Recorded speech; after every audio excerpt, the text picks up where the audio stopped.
What up? T-Bob here. And Jake as well. And look at you. You done stumbled upon little OTB Saints, where we bring you all the latest black and gold coverage. Who are the Saints going to draft? Who's going to be their quarterback? What does the salary cap look like? All that information and more.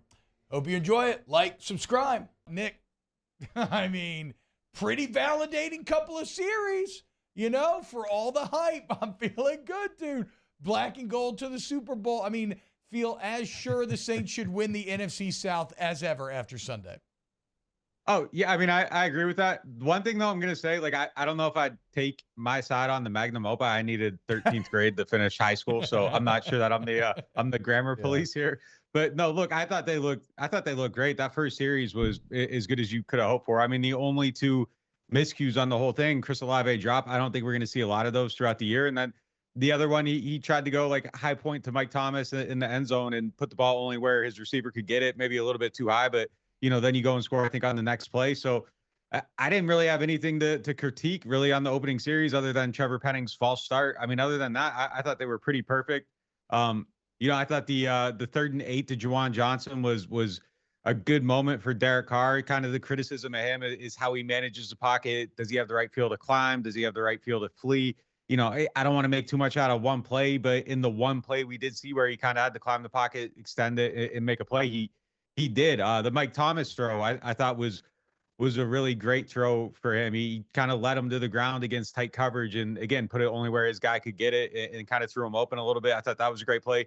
And then the 17-yard screen to Alvin Kamara. I mean, that's kind of what we've been waiting for 2 years. Like we haven't seen a lot of those plays, and they go to it, and Eric McCoy has a beautiful block. You go back and watch it, just kind of, just cleared that lane right away at the line of scrimmage. And, Alvin didn't really have to, do too much with his blocking down the field after that. But, he had the guys there that the two guys are out ahead of him. It was a great play. I mean, so I thought the few signs we saw from the offense, it felt cohesive. It felt put together. But it's one game, and, we saw Jameis Winston hit Marquez Callaway on a deep ball and thought they were going to win the Super Bowl that year too. So I guess we'll kind of see where it goes from here. It was a great catch. Beautiful. Catch. Probably got him drafted moved them up multiple rounds in fantasy football too. Sean Payton hyped them up after it was not a sign of things to come. But I think this one is. I kind of feel like they're going to be better on offense. I think it'd be hard for them to be worse. What about as far as like the personnel, maybe some of the things that they were doing? They ran a lot of 12 personnel in the game. Is that about what you thought it would be? Obviously, like the tight end room looks completely different than it did before the draft and even after the draft. It looks like that's something they're going to utilize and feel really comfortable in that package. Yeah, can you guys mute Jake's headphones for the next comment I'm going to make? Because I don't want to hurt anyone's I feelings. know what's coming. I know what's coming. Well, I mean, look, should they keep a fullback? Like, should they just not have a fullback on the team this year and just go with an extra tight end? Like, I feel like their tight ends are they did run some 21 personnel though with the first team. They did, but like you start to look at it and it's like, do you get more value out of maybe like when Lucas Kroll's back, keeping Lucas Kroll instead of Adam Prentice, or like does JP Holtz find a way into the mix? Do you get more value out of that, more pass catching ability? I don't know. Like I don't know that they will get rid of the fullback, but it's something that I've just kind of been thinking about a little bit. Like, does it make sense to maybe try to look at this a different way? Because you do really have a lot of diversity at tight end. And, the one thing that would maybe go against what I'm saying is that I don't know if there's a lot of great blockers at that spot. Maybe, Foster's probably the best one at this point. But I think they're going to be a bigger part of this offense. If we go back to, someone wanted to play tape from stuff we were talking about on here, like back in April, May, like it was kind of like, oh, they got, all these receivers. I think you're going to see more 11. They're probably going to, push the tight end a little bit to the wayside. And then it's just like they reloaded that room and they got so many guys. Foster's been incredible in practices too, much better than I, kind of expected just given the circumstances. But he's flashed a lot. Obviously Juwan Johnson's doing his thing. I still need to see more from Jimmy Graham. He had the catch, but it was kind of like almost like a route on air and a step forward and a fall down. Like I got to see a little bit more from him before I got him inked on the team. But I think he has a chance to really have a very specialized role within the offense. Just tight quarters, red zone, third down, stuff like that. I think he could have a role there a little bit. But yeah, I mean, I think that's something we're going to see this year. And there's just a lot of diversity in the things they can do. They're like kind of stacked at a lot of these positions. And I don't know. It's weird. Like my biggest concern right now is more at wide receiver than anywhere else. I think they'll find a way. Kendrick, he had a knee sprain someone told me yesterday probably be about a 2-week injury. Not something you want to have happen, but I think will probably be okay for the start of the season. But by like week 3, week 4, I think tight end's going to be fine. Running back's going to definitely be fine. And then, I'm just not sure yet at wide receiver. Okay, well, that's interesting. What's making you unsure about wide receiver thing, given that, we think Olave is kind of next in line to be huge. Mike Thomas back in the next sliding catch. Like, where's that hesitance come from? Yeah, I mean, I think Olave is obviously going to be like, I'm expecting him to be like a superstar this year. So I think they're good there. But like Rashid Shaheed missing time isn't the greatest thing. And True. He's been hurt a lot. Like his story in the NFL is one of like, really high highs and injuries. And you got another injury here. So just got to see him stay healthy at this point. Like that's not something that and I hate to talk about guys like this because I hate like being like, oh, like he's hurt all the time, or like you're saying something negative about him. Like injuries just tend to happen. He's a freak athlete. Freak athletes tend to get hurt, So I just need to see him stay healthy. So what he can do. Last year he's talked openly about like how it took him a little while to pick up the playbook, and he was just kind of doing stuff during the season without really having a feel for it, or being able to read the defense, or knowing why everything was happening the way it was happening. He put a lot of work into that, got better at it, but like if you're not on the field doing that stuff, you kind of got to be out there. So got to see him play a little bit more, and just being real, like Mike, I just want to see a little bit more. I've seen good things. The catch in the game was good. We've seen a lot of stuff over the middle. Worst case scenario, I think he's still going to be a monster on like slants, crossing routes, digs, in breaking stuff. He's going to be able to use his body to create separation on those plays, even like if he can't physically separate. But like stuff on the outside, like I just want to see more of it. And it's been a process too, even with Derek Carr. There's a lot of like going back and forth. One guy expecting one thing, the other guy doing something different. You assume over time that gets kind of sorted out overall, but you got those factors. And then plus, the just staying healthy thing with him. So it's just, that's the one spot where you can look at it right now and just kind of think, out of all these things that look like strengths, like which one's the most likely to fray? Like that's the one that I think kind of has a couple loose ends. I think they'll be fine there, but if you could pick one spot to add one more guy, I think that's the spot where I would go as far as the skill position. So you mentioned potentially, as far as skill position, something they could fray. We've talked about it in the past, something that we all kind of agreed on as being the crux point for maybe determining the season was the offensive line. What did the film study tell you about Penning and Hurst and this entire offensive line here and the limited sample size that we got? Yeah, I mean, out of the plays that were out there together, I mean, I don't think it could have went much better. I thought they were pretty good. They hit an outside zone for some yardage too. Like that was something they weren't doing last year. So like the early signs were pretty good. I think Penning's still a work in progress, but I think he's trending the right direction. I didn't see anything that was like alarming in this game in really any way. I thought he was pretty solid.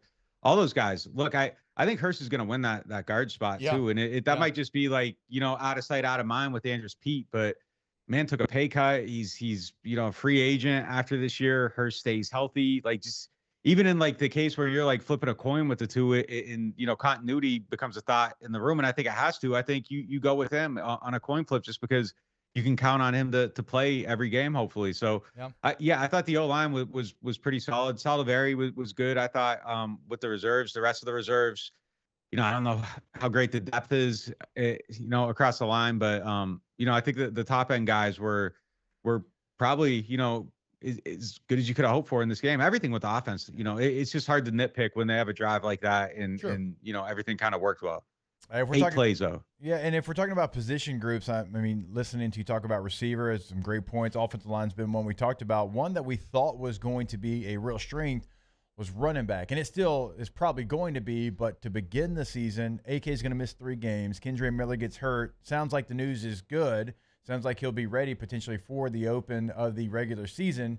But you make a move. You brought in Kareem Hunt last week for a visit. You don't sign him. You sign Darrell Williams, which to me makes more sense with the offense. He's got an NFL season with over 40 catches. And if you're going to miss AK, why not go out and sign somebody that can do AK-like things as far as catching the ball out of the backfield?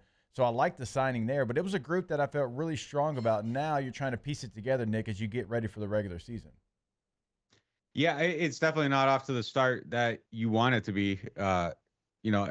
I thought Kendre started camp at a higher point, and I don't know that it's gone up from there. Like it's kind of like stayed the same and maybe like even dipped a little. Like he got off to a really fast start. But I mean, I don't know that that's a huge surprise either. They're throwing more at him now, kind of early in camp. It's like the real basic install stuff, and it gets more and more complex. His head's probably spinning a little bit, and it probably just needs to slow down. And then, the talent comes back through once he has everything down again.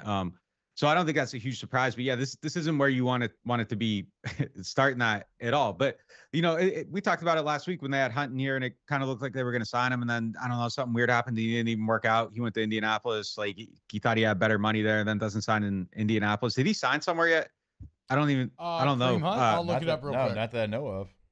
Yeah, I don't think so either. So I think he's still out there. So I don't know what happened there. Like he was kind of expected to sign, and then like he was just out of the building. So, but like the idea behind Kareem, the Vikings yesterday, but that was it, or 2 days ago. Yeah.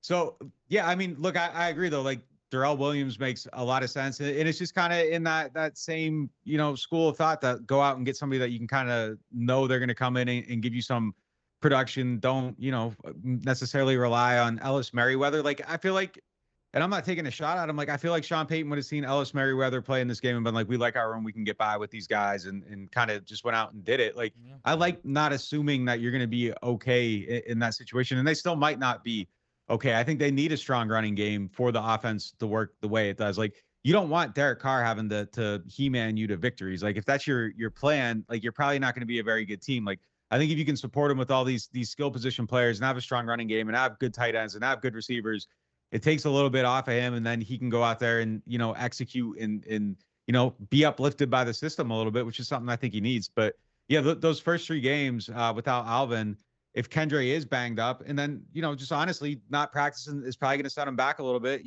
Figuring out the blitz pickup, and he's learning how to be a route runner, all this stuff. Like you take him out the field, it's going to set him back a little bit. Yeah, I think those first 3 games become much, much tougher without him. That's, knowing he's going to be ready to go. Look, now that, Pothead Peyton's finally out of town, you can see that LSU to Saints pipeline that he had denied for so long finally materialize. I mean, it's real, dude. It is kind of crazy how many LSU players are now ending up there. I want to bring it back to the Juwan Johnson, Nick, because when you look at Juwan Johnson, from a graph standpoint, investor confidence should be sky high. In fact, people should be telling you to buy right now because the potential of this stock is huge. I mean, in 2020, he has 4 catches for 39 yards, no touchdowns, in 13 for 159, but with 4 touchdowns, in 42 for 508, 7 touchdowns. And it feels like under Derek Carr, maybe better position there. Like how excited are you about the potential of Johnson? Like, is he one of those guys that can push to be a top 10, maybe even top 5 statistical tight end in the league?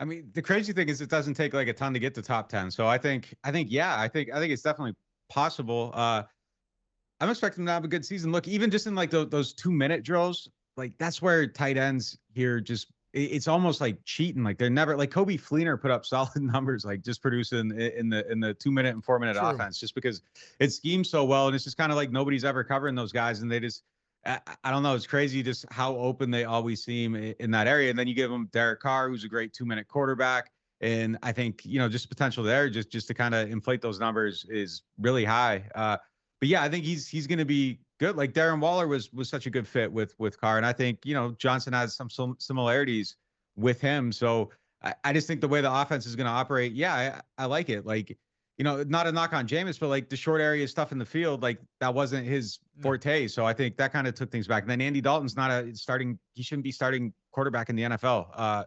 So I think, that's a hit there too. So you give him a viable starter who kind of can attack the whole entire field. Yeah, I think his numbers are definitely going to go up. I'm high on him. If we're talking like fantasy football draft, like I'd probably still take Taysom just because he might get you 25 points one week doing all kinds of weird stuff. And I'm going to take the tight end that's going to win me games potentially late in the draft. But real life football, yeah, I think Juwan has a chance to be really good. Yeah, I had another question, but your fullback slander earlier, It has me rethinking that question. I think I'm going to need a week, Nick, for our relationship to heal before I ask the next question. So, I mean, what, he just thinks that that's fair. I understand. Just can't get it done, dude. Yeah, he thinks tight ends. I mean, it's not that hard, dude. Just Kroll, just go do it. Yeah, it's just fine. Go do it. Go block. Yeah. Nick Underhill. Go ahead. Take some time, man. I understand. Yeah, Take all the time you need. I'll be here. I'll be here, though. Thank I'll be you. here Tuesday morning, Appreciate 9 o'clock. Yep. He will be there. He'll be on YouTube. He'll be on the brand new New Orleans Football app, which you can download on Apple or Android. Just go check that out as the NOF network continues to explode.